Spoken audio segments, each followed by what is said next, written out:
আসসালামু আলাইকুম। সংবাদে আপনাদের সবাইকে স্বাগত জানাচ্ছি। আমি ফিরোজ তোহা। শুরুতেই আরবে কেবলস সংবাদ শিরোনাম।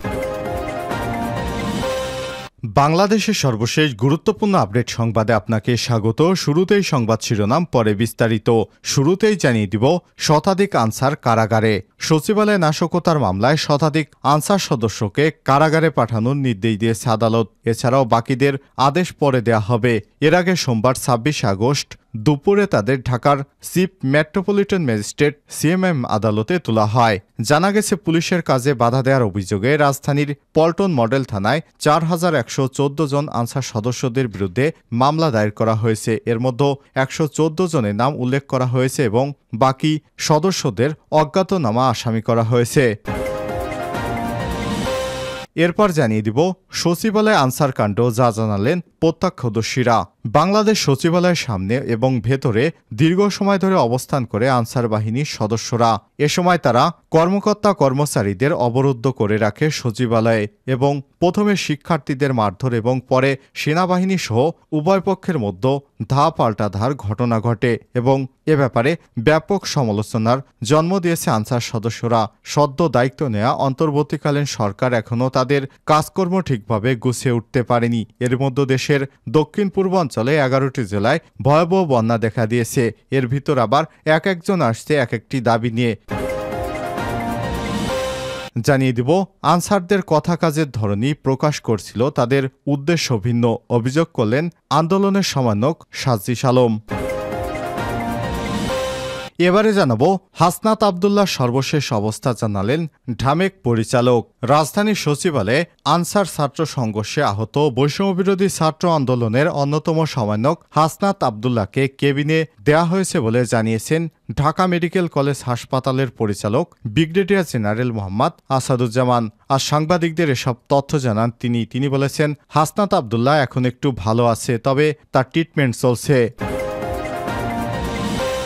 এবারে জানাবো, ফ্যাসিবাদ সরকারের কর্মকর্তাদের দ্রুত অপসারণ করতে হবে বললেন বিএনপির মহাসচিব মির্জা ফখরুল ইসলাম আলমগীর। এবং সর্বশেষ জানিয়ে দিব, ভয়াবহ সংবাদ, ভারতের ত্রিপুরা রাজ্য সহ ভারতের ৯টি রাজ্যে রেড অ্যালার্ট জারি। ভারী বৃষ্টির আশঙ্কা। ভারী থেকে অতি ভারী বৃষ্টিপাতের আশঙ্কায় ভারতের বিভিন্ন রাজ্যে রেড অ্যালার্ট জারি করেছে ভারতীয় আবহাওয়া অধিদপ্তর IMD। এই তালিকায় নাম রয়েছে ভারতের ত্রিপুরা রাজ্যেরও। সীমান্তবর্তী এই ভারতীয় রাজ্যটিতে সাম্প্রতিক রেকর্ড পরিমাণ বৃষ্টি এবং পানি বৃদ্ধি পাওয়ার কারণে ভারত তার সীমান্তবর্তী দেশ বাংলাদেশের পাশের সাইডে সুইচ গেটগুলো খুলে দেয়, বাঁধের মুখ খুলে দেয়। বাংলাদেশে ব্যাপক আকারে বন্যা সৃষ্টি হয়েছে। এ পর্যন্ত বন্যায় বাংলাদেশের ৫০ লাখের বেশি মানুষ ক্ষতিগ্রস্ত হয়েছে। প্রিয় দর্শক, আবার যদি নতুন করে ভারতে বৃষ্টিপাত হয় তাহলে আবারও বাংলাদেশে তারা পানি ছেড়ে দিবে। তখন বাংলাদেশে আবার নতুন করে বন্যা সৃষ্টি হওয়ার লক্ষণ দেখা দিয়েছে। এতক্ষণ শুনছিলেন সংবাদ শিরোনাম, এবারে বিস্তারিত। তবে তার আগে বন্ধুরা, অনুরোধ থাকবে সংবাদটিতে একটি লাইক দিন। এই চ্যানেলে আপনি নতুন হয়ে থাকলে আমাদের সংবাদটি দেখতে দেখতে চ্যানেলটি সাবস্ক্রাইব করে রাখুন। কমেন্ট করে আপনার মূল্যবান মতামত জানিয়ে দিন বন্ধুরা, এই সংবাদটি আপনি কোন স্থান থেকে দেখছেন এবং শুনছেন। শতাধিক আনসার কারাগারে।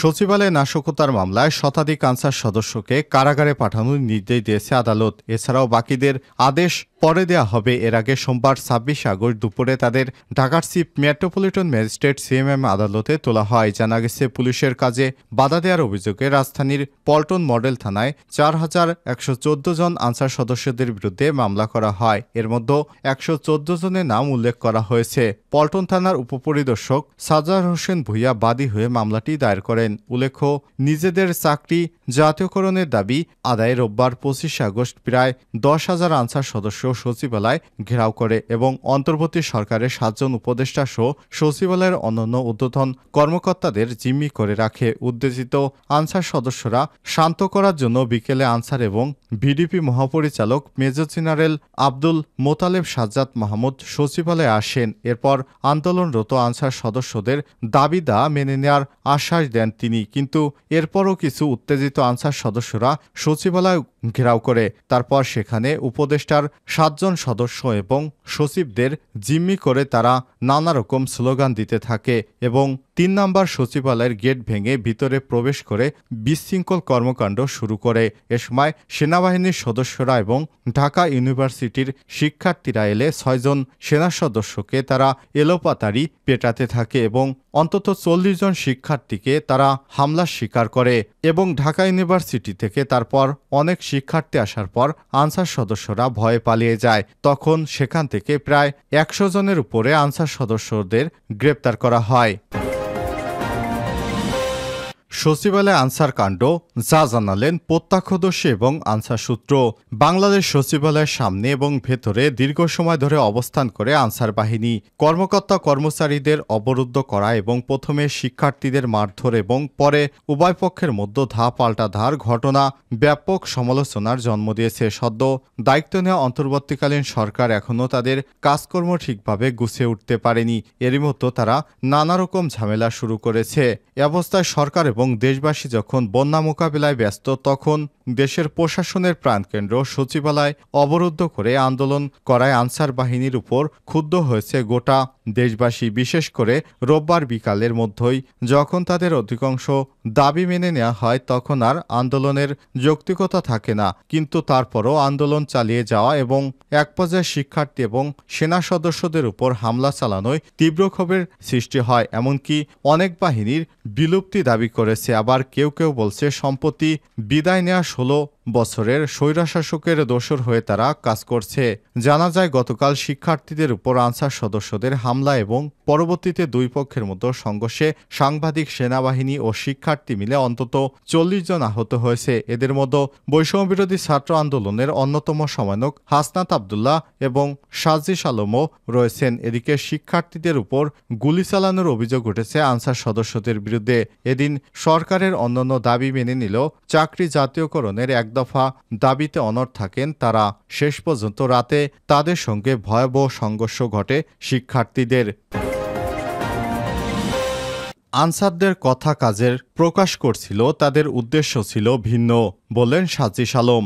বৈষম্যবিরোধী ছাত্র আন্দোলনের অন্যতম সমন্বয়ক সাজিশ আলম বলেছেন, আনসারদের কথা এবং কাজের ধরনই প্রকাশ করছিল তাদের উদ্দেশ্য ভিন্ন। সোমবার 26 আগস্ট দুপুরে নিজের ফেসবুক পেজে এক পোস্টে এসব কথা বলেন সাজিশ। ফেসবুক পোস্টে তিনি বলেছেন, বিগত এক সপ্তাহ ধরে ঢাকার সরকারি প্রাইভেট অন্তত 20টির অধিক হাসপাতালে ঘুরে ঘুরে আমরা আমাদের আহত ভাইদের দেখেছি, ডাক্তার, রোগী, স্টাফদের সঙ্গে কথা বলেছি। এই দুর্নীতিগ্রস্ত স্বাস্থ্য ব্যবস্থার ভিতর এবং বাইরে নানা গল্প জেনেছি, সেগুলো আমরা স্বাস্থ্য উপদেষ্টাকে জানাতে চাই। তিনি আমাদের কথাগুলো শুনতে আমাদের ডাকেন। আবার আমাদের ত্রাণ নিয়ে দুর্যোগ এলাকায় যা ট্রাকগুলো কিংবা গাড়িগুলোতে ত্রাণ বিভিন্ন জায়গা থেকে ক্যাম্পাসে আসছিল, সেগুলো ক্যাম্পাসে পৌঁছতে পারছিল না। তাছাড়া বন্যা কবলিত এলাকায় নানা প্রত্যন্ত প্রান্ত থেকে কল মেসেজ আসছিল ত্রাণের জন্য। আইন শৃঙ্খলা রক্ষাকারী বাহিনীর তৎপরতা, কার্যক্রম, পরিস্থিতি স্বাভাবিক করার বিষয় নিয়ে কথা বলার জন্য আমরা স্বরাষ্ট্র উপদেষ্টার সঙ্গে কথা বলতে যাই।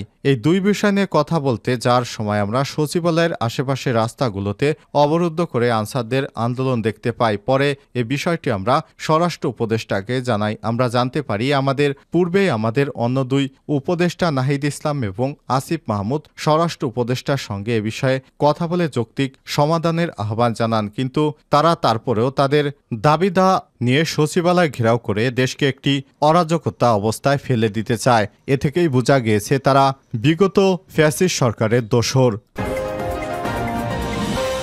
হাসনাত আব্দুল্লাহ সর্বশেষ অবস্থা জানালেন ঢামেকের পরিচালক। রাজধানীর সচিবালয়ে আনসার ছাত্র সংঘর্ষে আহত বৈষম্যবিরোধী ছাত্র আন্দোলনের অন্যতম সমন্বয়ক হাসনাত আব্দুল্লাহকে কেবিনে দেয়া হয়েছে বলে জানিয়েছে ঢাকা মেডিকেল কলেজ হাসপাতালের পরিচালক ব্রিগেডিয়ার জেনারেল মোহাম্মদ আসাদুজ্জামান। সোমবার দুপুরে সাংবাদিকদের এসব কথা জানান তিনি। মোহাম্মদ আসাদুজ্জামান বলেন, রোববার রাতে সচিবালয়ে আনসার ছাত্র সংঘর্ষের ঘটনায় আমাদের এখানে অন্তত 60 জন চিকিৎসা নিয়েছে, তাদের মধ্যে 5 জনকে আমরা ভর্তি করেছিলাম।